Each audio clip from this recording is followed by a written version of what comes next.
परमेश्वरलाई धन्यवाद। आकाश चलेर जानुहुने येशू ख्रीष्टको नाममा तपाईहरुलाई जय मसीह अभिवादन।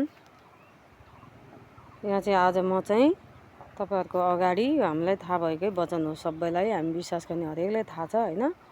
परमेश्वरलाई एकदम महिमा भएको होस्। यहाँ चाहिँ उहाँले यशाया 24 को 1 देखि 3 सम्म यसरी लेखिएको छ उहाँको वचन। उहाँले चाहिँ पृथ्वीलाई चाहिँ पुरै विनाश गर्ने कुराहरू उहाँले भनिसक्नु भएको छ हैन। त्यो उहाँको समयमा गर्नुहुन्छ र हामीलाई थाहा हुँदैन हैन। तर उहाँले बोल्नु भएको वचन चाहिँ अगमवक्ताद्वारा यसरी लेखिएको छ र यो वचन हामी तपाईहरुको अगाडि ल्याइरहेका छौं है। यो वचन म तपाईहरुको अगाडि पढेर सुनाउँछु र यो वचनले तपाईहरुको जीवन परिवर्तन गरेर प्रभुमा जिउनु सहज हुन्छ भन्दै म विश्वास गर्नेछु। हुन्छ म पढेर सुनाउनेछु 1 अध्यायदेखि 3 पदसम्म। अनि यहाँ परमप्रभुद्वारा पृथ्वीको विनाश भनेर भनिएको छ हैन। हेर, परमप्रभुले पृथ्वी उजाड गर्नुहुनेछ। उहाँले त्यसलाई विनाश पारेर त्यसका बासिन्दाहरूलाई छरपट पार्नुहुनेछ। जस्तो मानिसहरूको दशा हुन्छ त्यस्तै पुजारीको पनि हुन्छ। जस्तो दासको त्यस्तै मालिकको, जस्तो दासीको त्यस्तै मालिकनीको, जस्तो किन्नेको त्यस्तै बेच्नेको, जस्तो उधारो लिनेको त्यस्तै उधारो दिनेको दशा हुनेछ।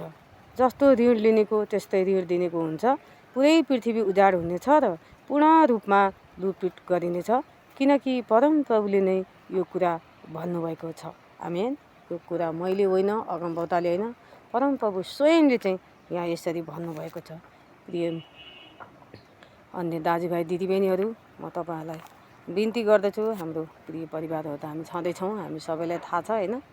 र त्यो विनाश आउनुभन्दा अगाडि चाहिँ प्रभुको अगाडि आफ्नो पापलाई पश्चाताप गर्नुहोस्। पृथ्वीको विनाश हुन अघि, सुक्खा हुन अघि, धरती फाट्न अघि।